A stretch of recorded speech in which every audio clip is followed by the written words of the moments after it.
አብርሃም እንግዲህ ፖሊስ ጣቢያ ሄዶ መክሰስ ፈርቶ ቤት ውስጥ ነው ያለችው ተብሎ ስለተነገረው ቤት መጥቶ ትላንትና ማታ እየበጠበጠ ነበረ። ሩትዬ ቀብራራዋ እንግዲህ ቤቴ መታ የቤቴን መፈተሽ መብት የለህም፣ ስለዚህ እሷ አግታታለች ወይም ደግሞ ሄርሜላ እሷ ጋር ነች ብለህ የምታምን ከሆነ በፈለግከው አይነት ልከሰኝ ትችላለህ።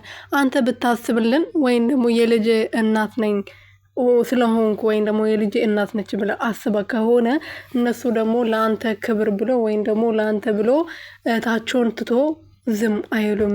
እንደዚህ ትክክል አይደለም ብሎ እንግዲህ መልሷል ማለት ነው።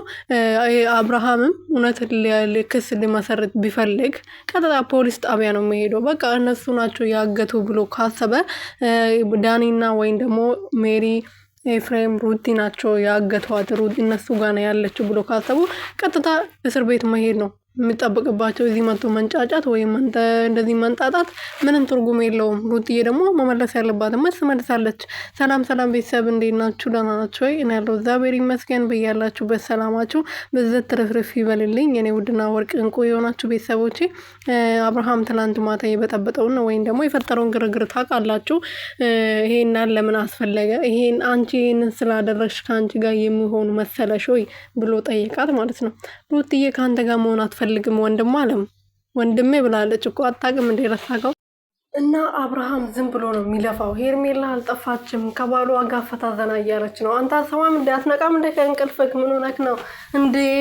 እዚህ ደግሞ ለምን እነሱ ጋር ምን ትሰራለች? ሩትዬ ደግሞ ብታግታት ምሳሌ ብታደርገው ራሱ ማለት ነው ተናግራለች። እሷ እዚህ ልጅ ያለበት ቤት ውስጥ እኔ የምኖርበት ቤት ውስጥ ምን አይነት ፋራ ጅሎች ብንሆን ነው እሷን እዚህ ቤት ውስጥ አንተን ምናስቀምጣት?